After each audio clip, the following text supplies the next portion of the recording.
Recorded Books Incorporated presents an unabridged recording of The Voice on the Radio by Caroline B. Cooney.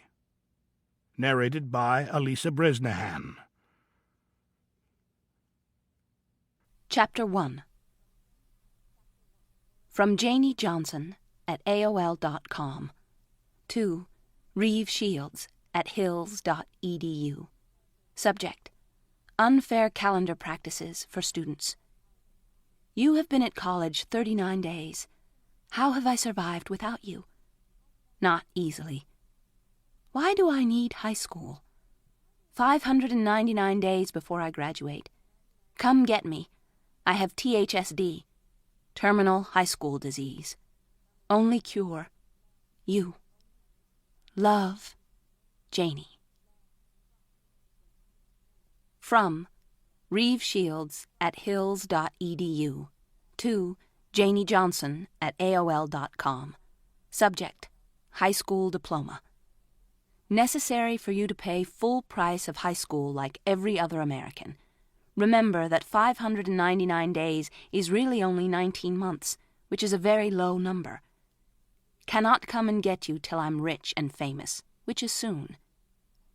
In 1 hour, that's 1 hour, I, yours truly, will be a real live DJ on a real live radio station. Reeve. He ran out of things to say. Reeve had never expected to have mic fright. How could he have run out of things to talk about? 11 minutes into the hour for which he had begged and pleaded, and he was about to blow it. His tongue was drying out. Another 60 seconds and he wouldn't even be able to make sounds.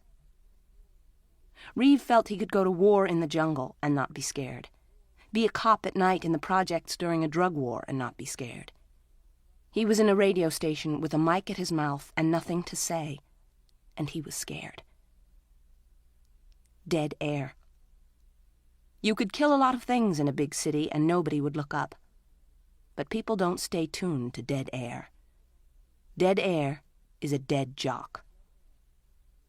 Derek himself, an experienced DJ, was sitting in one of those office chairs that bend backward, so he was grinning at the ceiling, flopping his right hand toward Reeve, planning to take back the mic. Reeve grabbed himself a safety zone. This is WSCK. We're here, we're yours, we're sick. Coming to you live from the basement of your very own administration building. Now let's hear a brand new release from Visionary Assassins, a Revere dorm band. Visionary Assassins were 3 guys who hadn't known each other when college began on August 27th, but now, October 4th, they had a band and a demo tape and wanted to be famous, respected, and rich, performing live to packed, adoring audiences nationwide. Reeve had loved radio all his life, talk shows and call-in shows, hard rock and soft rock, country and western and acid rock, anything except easy listening. He could even stand the 2-hour news programming his parents liked at dinner time, and now and then, for laughs, he'd tune in the local station. Lost dog descriptions and advertising so pathetic he was embarrassed. But he had never thought of being a jock himself.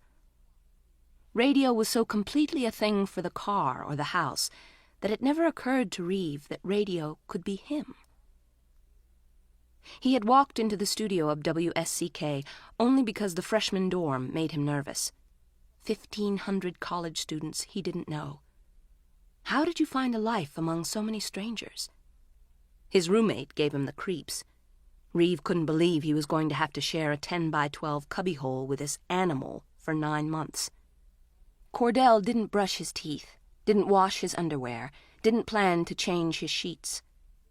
It was a stage, Cordell said proudly.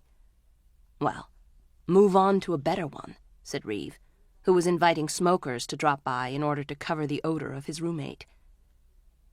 How Hills College had ever admitted Cordell was a mystery. An even greater mystery was that girls were flirty with Cordell. But after just one night volunteering on the college radio station, roommate problems became too minor to bother with. To keep listening to this audiobook, I've left you a link in the description so you can do it, at no cost thanks to Audible's 30-day free trial.